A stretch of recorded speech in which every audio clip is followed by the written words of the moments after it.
Praise the Lord. आप सबको जय मसीह की। मैं परमेश्वर का धन्यवाद देता हूं आज की सुबह दिखाने के लिए। एक और दिन परमेश्वर ने हमारे जीवन में जोड़ दिया। हम परमेश्वर को कोटि कोटि धन्यवाद दें, उसकी स्तुति करें, उसकी महिमा करें, क्योंकि प्रभु ने हमें इसलिए बनाया है और हमारा प्रभु इसी योग्य है भी। एक नया संदेश लेकर मैं आपके सम्मुख उपस्थित हूँ। मैं आपका दोस्त पास्टर राज मसीह, और मैं गुजारिश करता हूँ कि आज के इस वचन को भी हर वचन की तरह ज़रूर सुनिए और कमेंट्स बॉक्स में आकर मुझसे ज़रूर बातचीत कीजिए। Praise the Lord. और ये बहुत ही महत्वपूर्ण संदेश है आज का। संतान कैसे आशीष पाएगी। हम मनुष्य के अंदर एक आदत है, एक प्रवृत्ति है कि उसे अपनी संतान की चिंता होती है कि हमारी संतान का क्या होगा, उनका भविष्य क्या होगा और हम उनके लिए क्या कर सकते हैं। हम अपना बैंक बैलेंस भी बढ़ाते हैं, जमा करके रखते हैं पैसा अपनी संतान की अच्छी ज़िंदगी के लिए, अच्छे दिनों के लिए। और हम बहुत मेहनत कर करके अपने बच्चों को पाल पोष कर बड़ा करते हैं और उनके अच्छे दिनों की कामना करते हैं और उनके लिए दिन रात प्रार्थना करते रहते हैं, जैसे कि अय्यूब अपने बेटों के लिए, अपने बच्चों के लिए प्रार्थना करता रहता था। लेकिन कुछ काम ऐसा है, एक काम ऐसा है, अगर हम वो करें तो हमें ये सारे आडंबर करने की जरूरत नहीं पड़ेगी। आज इसी विषय पर बातचीत करेंगे, तो बने रहिएगा मेरे साथ। बहुत महत्वपूर्ण और बहुत ही विशेष संदेश है आज संतान के लिए और उनके अभिभावकों के लिए। तो बने रहिए मेरे साथ। और आज ट्रू पल्स है मेरा जो दूसरा चैनल है, उसमें जो सवाल है वो भी एक गंभीर सवाल है। और वो सवाल यह है कि वो कौन सा व्यक्ति है जिसने जेल में बैठकर वचन को लिखा। वो कौन सा व्यक्ति है जिसने जेल में बैठकर वचन को लिखा। अगर आप जानते हैं तो कमेंट्स बॉक्स में लिख दीजिए, अगर नहीं तो डिस्क्रिप्शन में जाइए, आज का वीडियो का लिंक आपको मिलेगा, उसे क्लिक कीजिए और जान लीजिए कि वो कौन व्यक्ति है जिसने जेल खाने में बैठकर भी परमेश्वर के वचन को लिखा है। Praise the Lord. एक छोटी सी प्रार्थना करके आज के वचन को मैं शुरू करूंगा, लेकिन उससे पहले मैं आपसे गुजारिश करता हूं कि मेरे चैनल जो है इन्हें ज़रूर आप सब्सक्राइब कीजिए। अगर आप नए हैं, पहली बार मुझे देख रहे हैं, सुन रहे हैं, तो अभी इस लाल बटन को दबा दीजिए, सब्सक्राइब कर लीजिए और बेल आइकन को ज़रूर दबाइए ताकि नया वीडियो बिना व्यवधान के आपके पास पहुंच जाए। मेरे वीडियोस को लाइक कीजिए, शेयर कीजिए और कमेंट सेक्शन में आकर मुझसे ज़रूर बातचीत कीजिए और मेरे साथ मेरी मुहिम में शामिल हो जाइए। जिद है सच को फैलाने की। Praise the Lord. आइए प्रार्थना करके आज के वचन को शुरू करेंगे। प्रभु जी, मैं धन्यवाद देता हूँ आज की सुबह दिखाने के लिए। एक और दिन तूने हमारे जीवन में जोड़ दिया, इसके लिए हम तुझे कोटि कोटि धन्यवाद देते हैं। आज के वचन को शेयर करने प्रभु मेरी मदद सहायता करना, मेरे होठों को, मेरे दिल दिमाग को छूकर ब्लेस करना मेरे प्रभु, ताकि बोलने वाला मनुष्य नहीं बल्कि तेरा आत्मा हो। जो भी गुड़ भेद की बातें आज के इस वचन में छिपी हैं वो हम पे प्रकट करना प्रभु जी। जितने भी लोग इस वचन को देख रहे हैं, सुन रहे हैं, उन सब पर मैं तेरी आशीष बोलता हूँ। हर एक को आशीषित कर, हर एक की रोग बीमारी को, चिंता को, परेशानी को अपने सामर्थ्य नाम के द्वारा दूर कर दे। हर एक घर से तफरके, लड़ाई झगड़े, मन मुटाव, तलाक दूर कर मेरे प्रभु जी। संतान की आशीष दे प्रभु जी अपने बच्चों को प्रभु जी। बेरोजगारी दूर कर, नशा दूर कर, कर्जे दूर कर, असाध्य रोग दूर कर प्रभु जी। और घरों से जो लोग चले गए उन्हें वापस घर फिर कर लेकर आ। धन्यवाद देता हूँ प्रभु, तूने मेरी इस प्रार्थना को भी सुन लिया। प्रभु यीशु के नाम से मांगता हूँ, आमीन। Praise the Lord. तो आज आखिरी दिन है मेरा बेंगलोर में। शाम को 7:30 बजे, 7:50 पर मेरी फ्लाइट है और मैं आज रात को ही दिल्ली पहुंच जाऊंगा। तो कल से मैं दिल्ली में आपसे मिलूंगा। मेरे लिए प्रार्थना कीजिएगा ताकि मैं सही सलामत दिल्ली पहुंच सकूं। Praise the Lord. तो आज का जो वचन है, आइए उसको हम देखेंगे। बहुत ही संवेदनशील, बहुत ही महत्वपूर्ण संदेश है कि कैसे हम अपनी संतान के लिए अच्छे दिनों की कामना जैसे हम करते हैं, तो उनके लिए हम अच्छे दिन कैसे प्राप्त कर सकते हैं। तो आइए देखेंगे हम भजन संहिता 112 अध्याय। इसमें ध्यान से सुनिएगा, पहले पद से मैं पढ़ रहा हूं और इसमें मात्र 10 पद हैं। पूरा पढ़ दूंगा, उसके बाद एक वचन पर आज हम मनन करेंगे। लिखा है, यह की स्तुति करो। यह का मतलब है परमेश्वर, और यह भी बहुत महत्वपूर्ण बात है। इसके विषय में फिर कभी हम बातचीत करेंगे। यह की स्तुति करो। क्या ही धन्य वह पुरुष जो यहोवा का भय मानता है और उसकी आज्ञाओं से अति प्रसन्न रहता है। दूसरे पद में देखिए क्या लिखा है, उसका वंश पृथ्वी पर पराक्रमी होगा, सीधे लोगों की संतान आशीष पाएगी। ये वो पद है जिसके ऊपर आज मैं आपके साथ बातचीत करने जा रहा हूं। दूसरा पद, उसका वंश पृथ्वी पर पराक्रमी होगा, सीधे लोगों की संतान आशीष पाएगी। ध्यान से सुनिए, हम अपनी संतान के लिए कितने चिंतित रहते हैं, अपनी औलाद के लिए, जिन्हें हम अपने जिगर का टुकड़ा भी कहते हैं, बहुत प्यार करते हैं अपनी संतान से। अगर आप भी अपनी संतान से प्रेम करते हैं तो आज के वचन को जरूर सुनिएगा और ऐसा ही करने का प्रयास कीजिए, फिर देखिए संतान कैसे आशीष पाएगी। दूसरा पद है इसका जिस पर आज हम वचन पर मनन करेंगे। लिखा है, उसका वंश पृथ्वी पर पराक्रमी होगा। वंश का मतलब है आने वाली पीढ़ियां। सीधे लोगों की संतान आशीष पाएगी। सीधे लोगों की संतान आशीष पाएगी। सबसे सीधी सी बात यहां पर अगर स्पष्टता से जाने तो लिखा है, हमें सिधाई से, खराई से, सच्चाई से हमें क्या करना होगा, अपने जीवन को व्यतीत करना होगा। हमें ऐसा जीवन जीना होगा जो परमेश्वर के योग्य, ग्रहण योग्य हो। तो यहाँ पर हम देखते हैं 1 और 2 पद में लिखा है, या की स्तुति करो। पहला काम क्या है हमारा, हमें परमेश्वर की स्तुति करते रहना है, हमें परमेश्वर की महिमा करते रहना है, हमें परमेश्वर से बातचीत करते रहना है, हमें परमेश्वर की संगति में बने रहना है, हमें परमेश्वर के साथ रहकर, परमेश्वर के अनुग्रह में रहकर, परमेश्वर के प्रेम में रहकर, परमेश्वर की कृपा में रहकर अपने जीवन को व्यतीत करना होगा। या की स्तुति करो, क्या ही धन्य वह पुरुष जो यहोवा का भय मानता। दूसरी चीज, परमेश्वर का भय। पहली बात क्या है, परमेश्वर की स्तुति। दूसरी बात, परमेश्वर का भय। और तीसरी चीज यहां पर लिखी है, उसकी आज्ञाओं से अति प्रसन्न रहता है। डरता नहीं आज्ञाओं से, खुश होता है आज्ञाओं से कि अच्छा परमेश्वर ने इतनी अच्छी आज्ञा दी है। परमेश्वर ने कहा है गाली मत देना, तो मैं गाली नहीं दूंगा। परमेश्वर ने कहा नशा मत करना, मैं नशा नहीं करूंगा। परमेश्वर ने कहा व्यभिचार मत करना, मैं व्यभिचार नहीं करूंगा। परमेश्वर ने कहा है कि लड़ाई झगड़े मत करना, चुगली मत करना, मैं कुछ नहीं करूंगा, मैं कुछ नहीं करूंगी। ये बातें बहुत महत्वपूर्ण है। 3 बातें हमें अपने जीवन में उतार लेनी है आज। सबसे पहली बात, परमेश्वर की स्तुति करते रहना है। दूसरी चीज, हमें परमेश्वर के भय में अपने जीवन को व्यतीत करना है। और तीसरी चीज है, उसकी आज्ञाओं से प्रसन्न रहना है। इग्नोर नहीं करना, दूर नहीं हटना, चिढ़ना नहीं या उससे डरना नहीं। आज्ञाओं से प्रसन्न रहना है, खुश रहना है कि ये परमेश्वर ने मुझे आज्ञा दी है, ये मेरे लिए है, मैं इसे पूरा करने का पूरा यत्न करूंगा। अगर आप व्यवस्था विवरण 28 अध्याय पढ़ेंगे 1 से 15 आयत तक, तो वहां पर पूरी अच्छी तरह से लिख दिया गया है कि मेरी आज्ञाओं को मानने में चौकसी करना। फिर बहुत सारी आशीषें वहां पर लिखी गई हैं, वहां पर बहुत सारी आशीषें लिखी गई हैं, वो आप पढ़ सकते हैं। व्यवस्था विवरण 28 अध्याय 1 से 15 पद तक अगर आप पढ़ेंगे। तो यहां पर आज मैं आपको एक बहुत ही अच्छी बात बताने जा रहा हूं। दूसरे पद को हम देखते हैं, उसका वंश पृथ्वी पर पराक्रमी होगा। किसका? जिसके अंदर ये 3 बातें पाई जाएंगी। पहली कि वो परमेश्वर की आराधना स्तुति करता रहेगा, निरंतरता। देखिए निरंतरता, मैंने कल भी बताया था कि एक निरंतरता, एक रेगुलरिटी हमारे अंदर होनी चाहिए। दूसरी चीज कि वह पुरुष जो यहोवा का भय मानता है, परमेश्वर के भय में जरा सा भी किसी को क्रोध करने में या किसी को गाली देने में, किसी से झगड़ा करने से पहले परमेश्वर का एक भय हमारे अंदर आ जाए। नहीं, परमेश्वर देख रहा है, परमेश्वर जान रहा है, परमेश्वर सुन रहा है, वो भय हमारे अंदर आना चाहिए। तीसरी बात, उसकी आज्ञाओं से प्रसन्न रहना। ये तीनों चीजें जिस पुरुष के अंदर होंगी, उसकी संतान कैसी होगी? उसका वंश पृथ्वी पर पराक्रमी होगा। और दूसरी बात यहां लिखी है, सीधे लोगों की संतान आशीष पाएगी। हर प्रकार की आशीष, हर प्रकार की आशीष। अब ध्यान से सुनिए। कल मैंने ट्रू पल्स में एक सवाल पूछा था, और वो सवाल था कि पृथ्वी पर वो कौन सा व्यक्ति है सृष्टि में जिसकी आयु सबसे ज्यादा थी।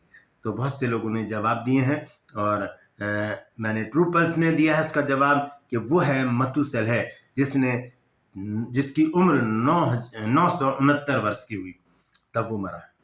लेकिन उसकी उम्र इतनी क्यों हुई? उसने उम्र की आशीष कैसे पाली? क्योंकि उसके जो पिता थे वो तीनों बातें उनके अंदर पाई जाती थी। वो परमेश्वर का भय मानने वाला व्यक्ति था। आइए उसको देखेंगे। उत्पत्ति की पुस्तक 5 अध्याय और 21 पद से मैं पढ़ूंगा। देखिए लिखा क्या है। जब हनोक 65 वर्ष का हुआ तब उसने मतुशेलह को जन्म दिया। हनोक की बात हो रही है यहाँ पर। हनोक जो है वो परमेश्वर का वो जन है जिसे परमेश्वर ने जीवित उठा लिया था।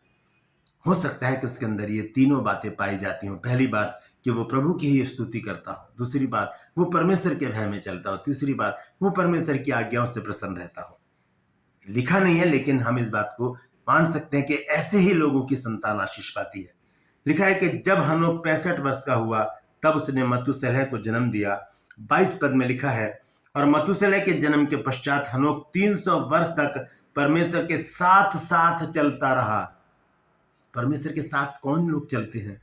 जो उसकी आराधना स्तुति करते रहते हैं, क्योंकि उसकी निकटता, उसकी जो संगति है वो हमें इस लायक बना देती है कि हम उसके साथ साथ चलते रहें।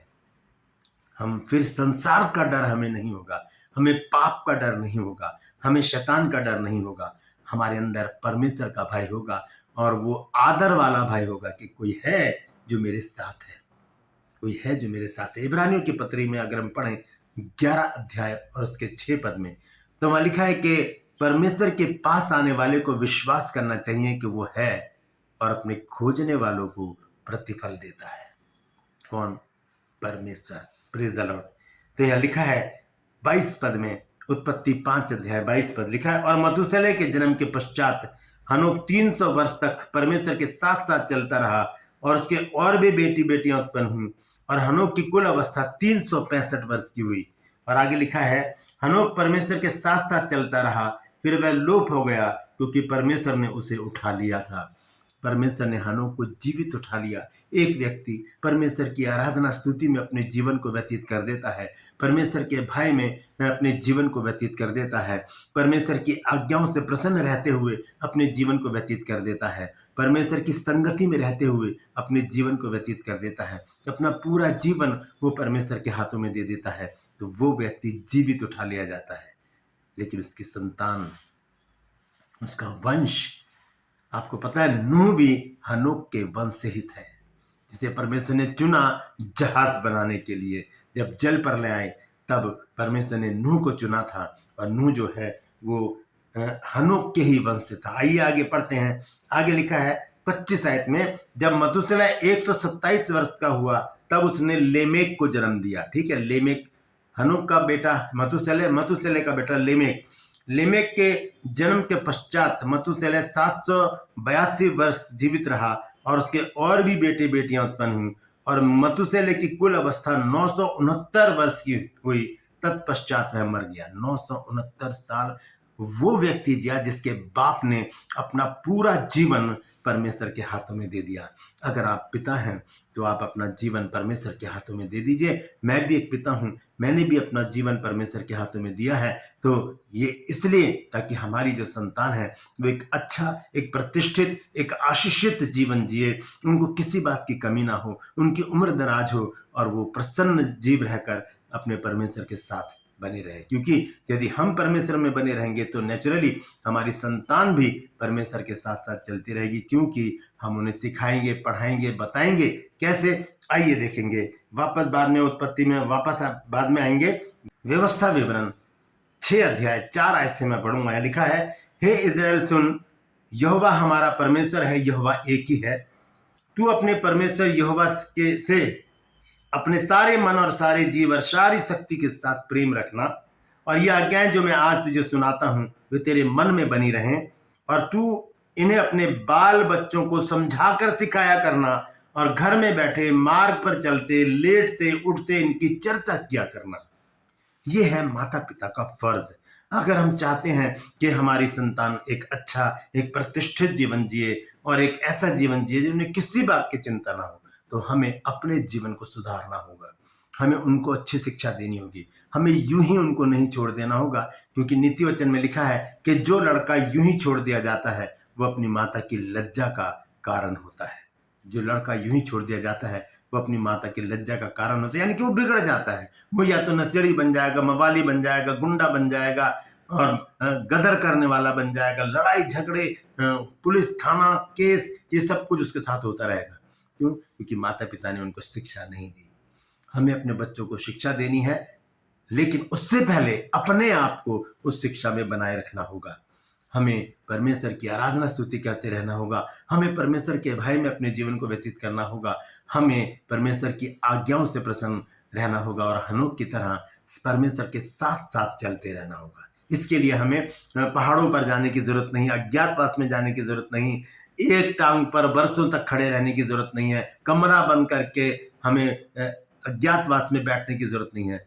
यहाँ क्योंकि हनोक ने जब अपना जीवन परमेश्वर को दिया तो देखिए वहां पर क्या लिखा है। उत्पत्ति 5 अध्याय और उसके 21-22 पद को जब हम पढ़ते हैं तो लिखा है 22 पद को, मथुसेलह के जन्म के पश्चात हनोक 365 वर्ष तक परमेश्वर के साथ साथ चलता रहा और उसके और भी बेटी बेटियां उत्पन्न हुई। यानी कि उसने गृहस्थ जीवन नहीं छोड़ा, उसने अपनी पत्नी के साथ शारीरिक संबंध भी बनाए, औलाद पैदा की, लेकिन वो परमेश्वर के साथ साथ चलता रहा। वफादारी से उसने अपना जीवन परमेश्वर के हाथों में दे दिया, जिसका प्रतिफल उसको ये मिला कि उसकी संतान आशीष पा गई।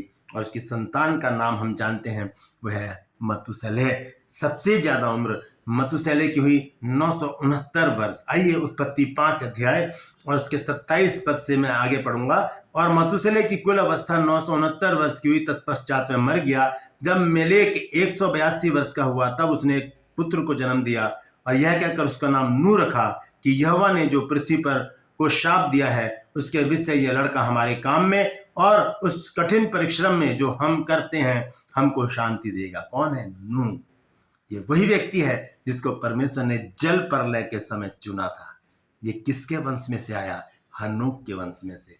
हनोक का बेटा मथुसेलह, मथुसेलह का बेटा लेमेक, लेमेक का बेटा नूह, जिसने एक जहाज बनाया और जल प्रलय में पूरा परिवार बचकर बाहर निकल कर आ गया। तो अगर हम चाहते हैं कि हमारे संतान आशीष पाए तो वचन में देख लीजिए, भजन संहिता 112 अध्याय और उसके दूसरे पद में क्या लिखा है। यहाँ लिखा है कि उसका वंश पृथ्वी पर पराक्रमी होगा, सीधे लोगों की संतान आशीष पाएगी। सीधा कौन है? हनोक। उसकी संतान मथुसेलह, उसकी संतान लेमेक, उसकी संतान नूह।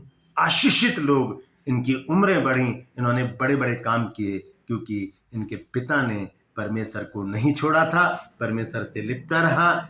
जो हनोक है परमेश्वर से लिपटा रहा, परमेश्वर के भय में रहा, परमेश्वर के संगति में बना रहा, साथ साथ चलता रहा।